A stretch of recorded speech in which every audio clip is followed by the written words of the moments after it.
Okay, minor note here before we actually get into the video proper. I have done a couple of things off screen. This is the key one. I was doing a little bit of fighting just so that I could get the lupine enemies to oversoul. What I did is I came here into Creature Creator, go to the Moonfang, which is on the second page there. There's 3 of them. Fight them until one of them oversouls. Once one of them oversouls, run away from the battle. Then make sure that you've learned either the bribe ability or, even better, random reels. And I will go into further detail about how random reels work, but I just wanted to go over this now in a small part, so that we can at least see what's going on. So this guy's going to oversoul now. Tindalers, that's the guy we want to deal with. Let's get Mr. Flan out of the way. And then we're going to go to Gamble. Now, I've learned random reels specifically for this reason. Well, not specifically for this reason, but in general for this reason. Now, you can use the same pause buffering technique that we've been able to use since Final Fantasy VI. And the idea here is we want to get all lucky 7s.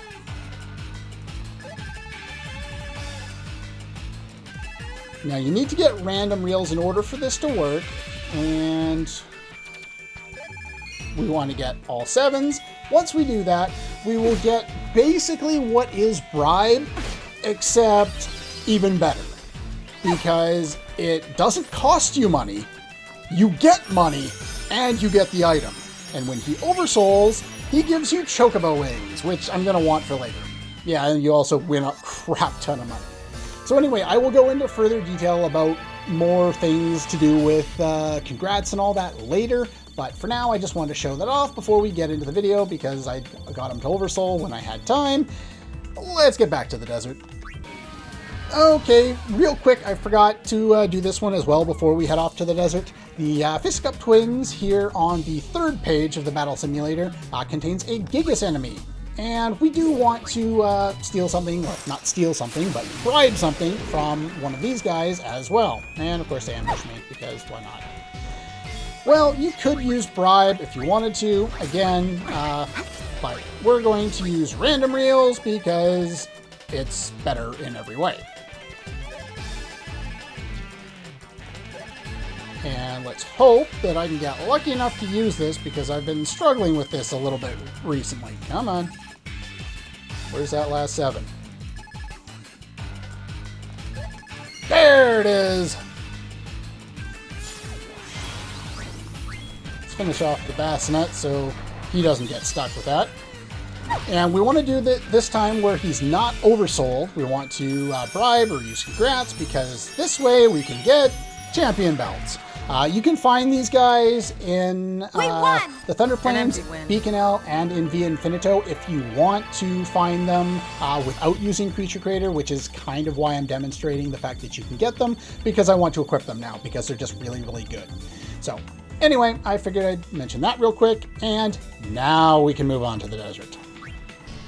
Hey guys! Welcome back to Let's Play Final Fantasy X-2. Last time, we dealt with part of the experiment and found some cactuars. This time, we can do some digging. Now, I'm going to go over kind of all the different things that you can do here. The thing is with digging, and of course I closed that walkthrough because I already did this. Where did it go? There it is. Each of the different expanses, west, south, east, and north, all have different percentage chances of you finding the different assemblies that you want to find. Now, the thing is, scroll here where I'm supposed to be. There we go. That's what I had open a minute ago.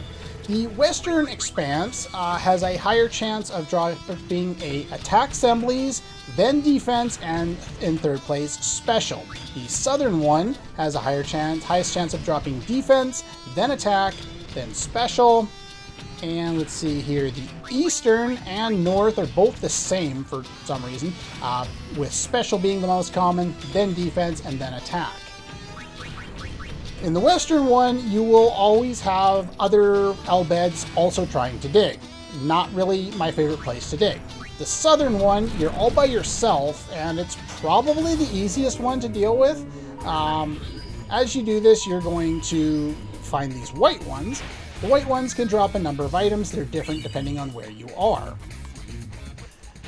You do want to try and get the white ones because they do contain other things. Now, I'm going to talk about the assemblies in a moment, but first let's see if we can get some of the other things we can get out of the white ones, because early on you do want to do the white ones as well. You're not always going to want to do them, and I forgot to do it, but how is there already a chocobo here? Never mind, I'm thinking ahead in the game. Let's get this one. Some of these can be battles. In this case, it wasn't. They can also be L-bed primers, and that is the main reason why you want to go after them. So we successfully did that one. You'll always get a success if you manage to get the yellow item, no matter what it is. Now you can get assemblies that are either Z, an assembly Z. Wrong spot here.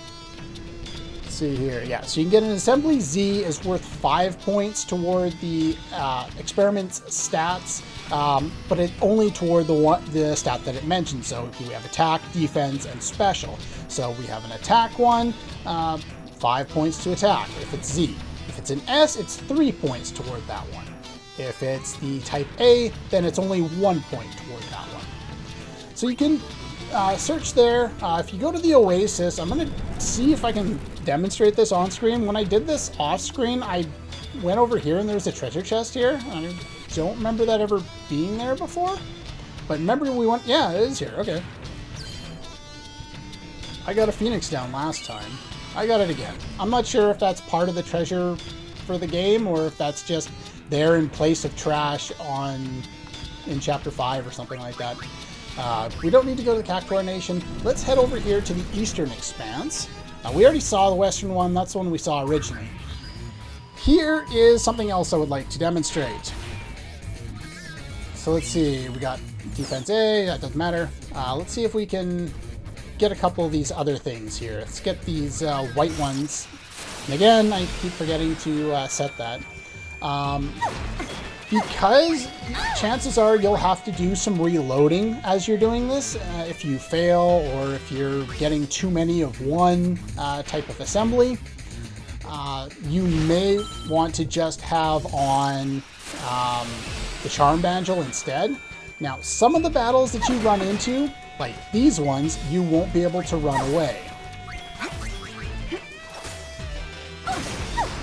So, yeah, I believe it's in the Eastern and Northern Expanses that you can't run away from the enemies that you run into from the X's.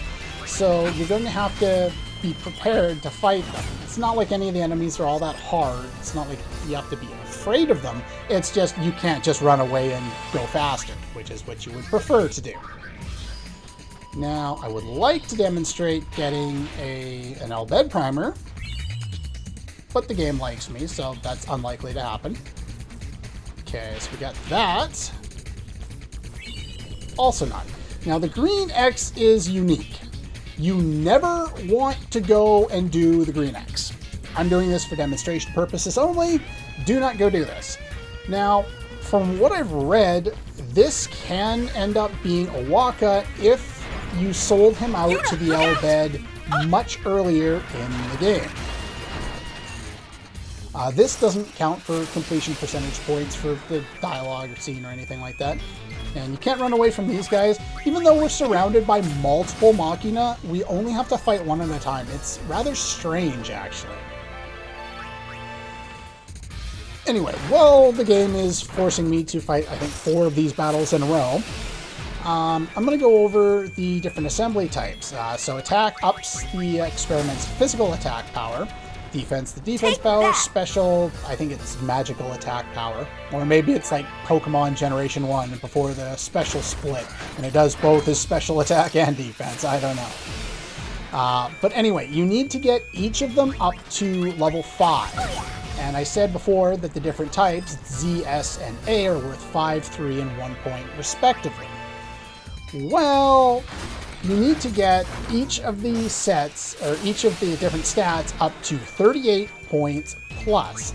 Now, the one thing I haven't been able to find any information on is if that, you know, getting to level 5 sets his attack strength or defense or special at a specific value, or if you get, like, if you get too many of the attack ones, if it's going to increase his attack even more. So what I've done is I've tried to not go over the 38 point value by too much. I think I've got somewhere between 40 and 47 for all of the different stats. I've already done the rest of this off screen, so we're just going to load up that file once I'm done demonstrating things. But I wanted to at least show the basic idea here. When you do that, like when you go into the green thing, you automatically will fail if you haven't picked up the yellow X ahead of time. So make sure you pick up the yellow X ahead of time if you go in there. But then again, there's no reason to ever go in there. It's just battles. The first time you go to the northern, we get a little bit of a cutscene, and then we have to fight a zoo.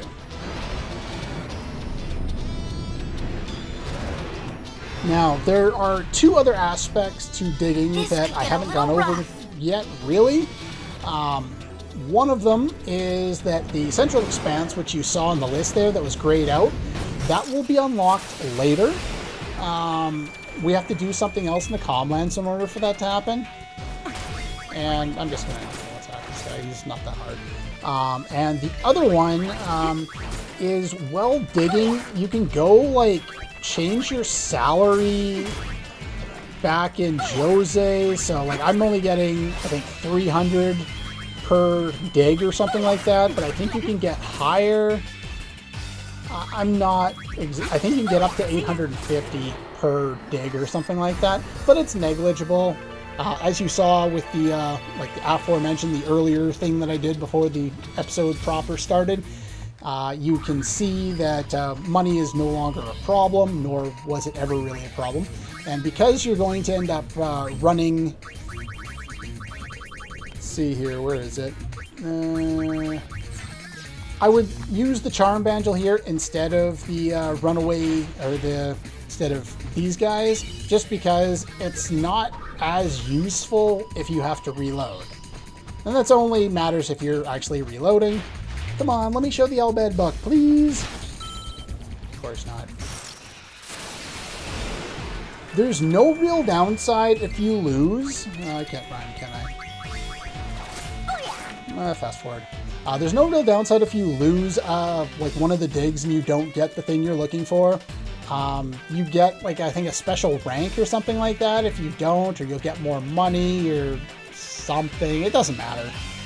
It's just completely pointless as far as the amount of money you get out of this. Also, most of the items that you can get out of digging in the desert are pretty much pointless as well. You can get coins if you're interested in doing more sphere break. I don't know how the new coins help you, but that's it. So now I'm doing a really dumb thing by going after this one, because I'm not going to be able to get back in time. I'm just hoping that this is going to be an Albed book so that I can demonstrate the fact that you can indeed get them. No, of course not. Yeah, but pretty much all the items you get are basically useless. If you're playing the HD version or anyone with one of the autosave features and you're not going to make it, I am going to make this one, but you can pause, hit the Y button, reload, and just join your autosave, which will start at the beginning of this dig, and everything will be in a different spot again. That's not exactly what I meant to do. In fact, I pressed no, but the game likes me today. So anyway, I demonstrated all of that. So let's load up the completed file. It took me about an hour and a half to 2 hours to do all the things that I wanted to do. And let's go over here, talk to you. Let's see here. We'll go to the Oasis, that's fine. I just want to show you the dig, how many successful digs I have. How is there a dolphin? What do you eat? I think it's just something random every single time. But yeah, I've done 53 successful digs, got all the things that I needed to. Should be all fine there, let's hope. And so now that we've done that, let's go finish off what we can do at Jose there. Okay, we're back. Jose Temple is now hard. In fact, I just attempted to go fight the boss. That didn't end well. Okay, I've changed my setup from what I had originally planned because I didn't remember this guy being all that difficult, because in my test run I just spammed normal attacks and won, but I also wasn't going for all of the gun mage abilities in my test run. So, is it this one? Or no, is it this thing? Yeah, so this thing you can apply for arrays or whatever. There's like a whole quiz of things. There's a walkthrough on GameFAQs if you're interested, like the answers to the questions or anything like that. I don't really care. These are the parts that I have, and that's enough to get the experiment up to level 5, which is what I want to do. And let's see here.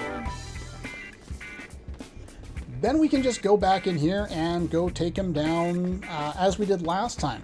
This time he does more than just a normal attack. He still has the same HP, which is 18,324. He's still immune to everything. He does have an attack pattern this time. He has an ability that is called, let's see, Rocket Launcher, which launches different amounts of shots at your party. Does a decent amount of damage. You definitely want to be protected. Actually, that was the other thing I wanted to do, and I kind of forgot about it. Oops. Okay, that's fine. I'm going to use that in this fight, too. Let's see. I do have that set up, right? No. Garment grids. I do. Okay, good. It's on there. I just wanted to make sure I had my Alchemist Dress Sphere set up, because I'm going to need it. So Rocket Launcher, then normal attack. Rocket Launcher, then normal attack.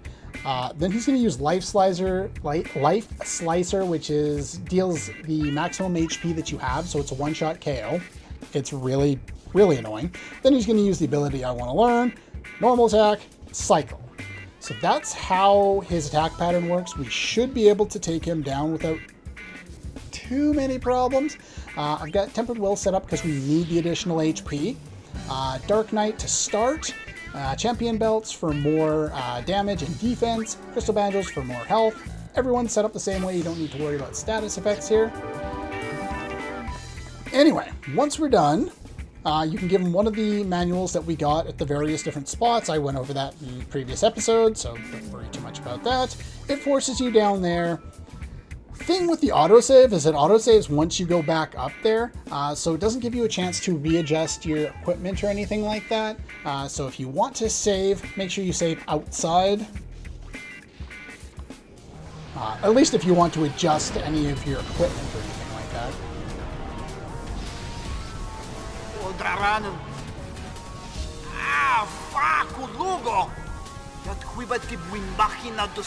Did you buff it up too much? Yeah, they buffed it up too much. What? You made the thing and now you can't control it? I think that line is just, it seems lazy. You guys should be ashamed of yourselves. It's really weird. I'm not sure why. Only one thing to do. Yeah, and now you'll get the option to take him down. If we aren't able to beat him at your current levels, you can always just go back, and like grind or, do other quests and come back later and take him on then.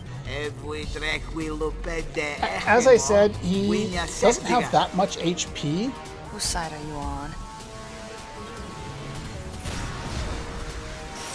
So we can deal the damage we need to. Oh, wow, he's got a lot of defense, so kind of be aware of that. So here's Rocket Launcher. Basically, anytime we take damage, we're just going to heal. We've got plenty of X potions, so I'm just going to use them. And let's see.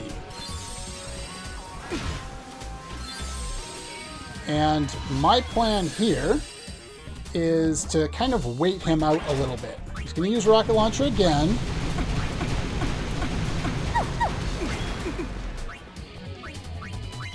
And we're going to use X potions a second time here. He's going to use a normal attack. And what I'm going to do in the meantime is I'm going to go past the double HP The magical thing mayhem begins. and go up to Gun Mage because I do want to learn something from it. He's going to use Life Slicer. It's going to take somebody down. That's I got a fine. bullet for every fiend. So we're going to get that set up. Oh, crap. She hasn't changed yet? Please tell me she gets it off. Please do it. Yes. Time to let the magic fly. Okay, good. We're going to make this. Set up Mighty Guard. White Wind. And probably, yeah, there we go. Annihilator is what we want to learn. It does a decent amount of damage. We want to learn it. And once we have learned it there, now we want to switch back 2 of our people here. And if I can get the other one going, no. And then we're going to use Darkness. The other one is going to become an Alchemist.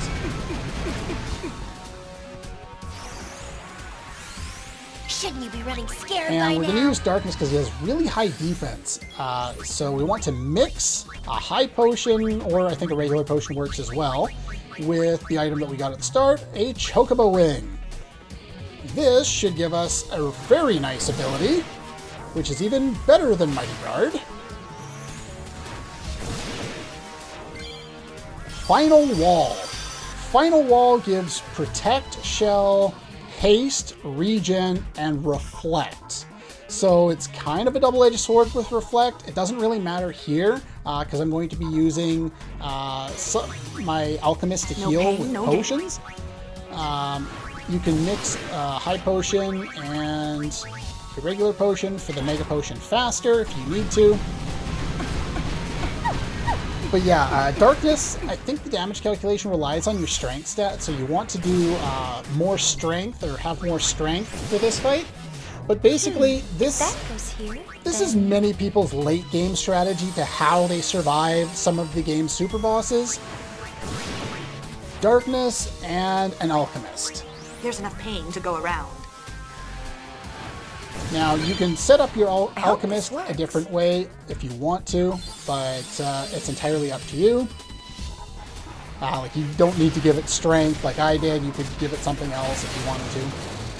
But yeah, like the first time I came in here, I kind of got slaughtered. I might show a little bit of that fight, maybe. We'll see, depending on time on this episode. Rodrigui. But yeah, for defeating him, we get an elixir. You can steal a Turbo Ether from him if you care. You also get Magical Dances Volume 2. And that, I believe, is... So, who taught you to speak all bad? I wonder. Gipple? I guess you got me interested. Is that so? Ah, I knew it! That guy's always been a player! It's not like that. You see, it occurred to me that learning another language might help me broaden my horizons. That doesn't sound like pain. Did it work? Words weren't enough. But I did come to a realization. In order to expand your horizons, you have to open yourself up. Get involved with the outside world, let it shape and affect you. That's the only way to change. Yeah, Yuna. I don't get it. Shut up, Riku. What I'm trying to say is that running around with you two has helped me change a lot. What did we do? Well, for one thing, you got me to talk. I finally feel I can talk about things. That's good. We thought we were bothering you. Oh, you did at first. You never shut up. I was ready to lay down some serious hurt.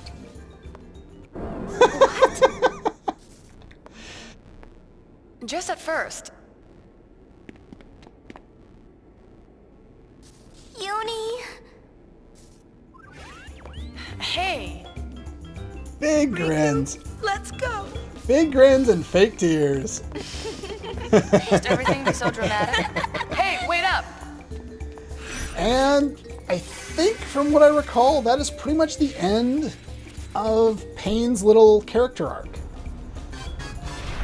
We can kind of see where she comes from, and you know, all the different aspects of her character come through with the rest of that little bit of dialogue there. It's nice to see her grow. Really wish the game would have focused a little more on her kind of personality and her growth, and maybe more time dealing with the background with the other members of the Crimson Squad. But that's entirely up to, I guess, the game creators. You may prefer it this way. I wish there was a little more, but I'm not going to complain with what we got. Anyway, that's pretty much all the time we have for today. Next time, we're going to head back and we're going to grab the final Cactuar, and then we're going to move on to, well, deal with whatever, you know, all those fiends that are down in the Cactuar's, what the hell is that place called anyway? Cactuar's Oasis? Cactuar Nation, there we go.